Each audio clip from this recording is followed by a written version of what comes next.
Okay.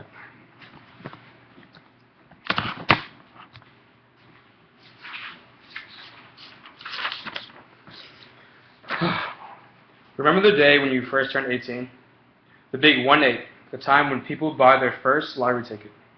The time where all high school seniors think that they have finally reached the first step to adulthood. It all seems glamorous until you realize one thing: you're considered an adult. You start to pay your own expenses. You'll need to worry about obtaining certain loans for college, and maybe even car insurance. And you also may have to enlist in the army, if you're a guy anyways. There are a lot of things you can do when you're 18, but one thing you can't do is have a beer with your meal at your local bar and grill. Some of you that are listening may think that this is just a waste of time, and that lowering the drinking age will never happen. But I would just like to state that I am not an advocate of this topic, but I am simply wanting to explain to you the obvious reasons as to why the drinking age being 21 really has no effect.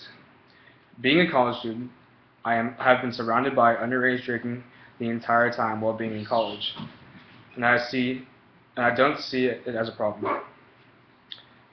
In order for all you to understand this topic, I will begin to enlighten you all on the various reasons as to why anyone considered an adult in this country should be able to consume alcohol.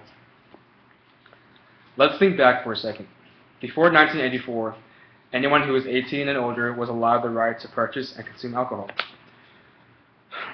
And at that time, when someone turned 18, they were granted with many rights that would identify them as adults.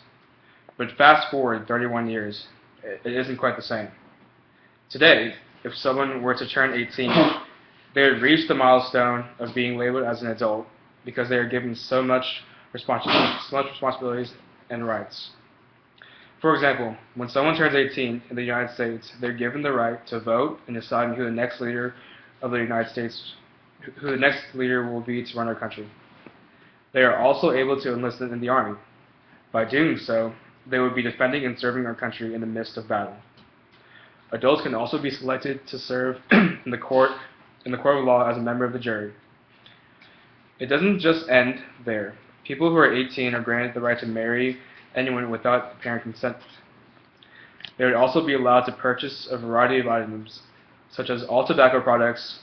They are also able to gamble at certain casinos, and they are also able to obtain adult-rated movies and even get their own tattoo. I understand that there are a lot of things that I'm leaving out, but those are just some of the notables notable rights that are given to 18-year-olds.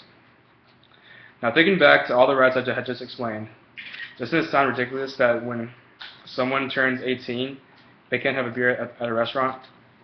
I mean, think about it, honestly.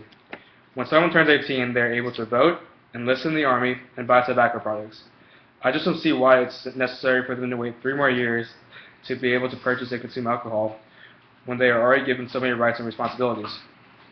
In other countries like China, Italy, and Greece, the legal drinking age is 18, and it seems as if they have fewer drinking-related problems than the U.S. In my eyes, the drinking age being 21 will do nothing but provoke people who are underage to drink more than they should. I mean, some people see that being rebellious and doing something that you're not supposed to be doing is fun. So an average 18-year-old could be taking pride in himself whenever he drinks just because it isn't legal. Now, I'm not going to sit here and just speak on the positives of lowering the drinking age to make my point clear. I understand that there's a lot that plays into the whole concept of drinking itself, like binge drinking, drunk driving incidents that can harm lives, alcoholism, and many more. I see how some people may think that these fears can be prevented, or should I say lessened, if the drinking age stayed at 21. It may seem like it is helping the cause, but let me tell you the truth. Even though the drinking age is 21, people who are underage will find a way to drink. It's almost a given that once someone goes off to college, that they will be surrounded by alcohol. There just isn't anything to stop it. That is why we shouldn't automatically think that the drinking age is going to stop people from drinking. In fact, the underage drinking is extremely mild compared to legal drinking. According to the Edgar, Snyder, and Associates, 12 to 20-year-olds make up for 11% of alcohol consumption in the U.S. I know this can sound bad, but hear me out. 11% out of 100% is nothing compared to the heavy drinking accounted for people 21 and up. So underage drinking shouldn't even be an issue if most of the heavy drinking comes after you turn 21. After you turn 21, you're able to drive a car if you have a certain BAC level that should not impair your driving. Which means when you turn 21, you are more likely to drink and drive as opposed to someone who is underage. Whenever someone underage would drink, the logical thing to do would to have a safe DD or just call a taxi, because they just don't want to risk the risk of getting caught. According to the Substance Abuse and Mental Health Services Administration, the highest percentages of drunk driving incidents are among 21 and 24-year-olds. That automatically deems that people under the age of 21 are involved in fewer accidents. So the argument for reckless drunk drivers shouldn't just address people underage, but it should address everyone. In the end, I would hope that you all picked up my point that the law doesn't really control alcohol, but we as people are the ones responsible for the drinking-related problems today.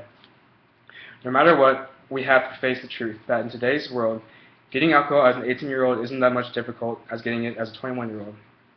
No matter what way, people will find their ways to get their hands on it no matter what.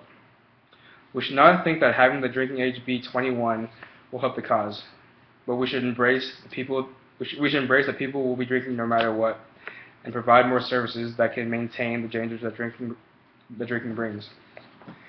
So next time you see or hear about someone getting into a situation of alcohol abuse, whether it be overdose or drunk driving, do not automatically think that that person was a young, naive college student that does not know how to handle their own liquor, but think that it could have been anyone, and that the reason for their mishap is because they are not responsible adults themselves.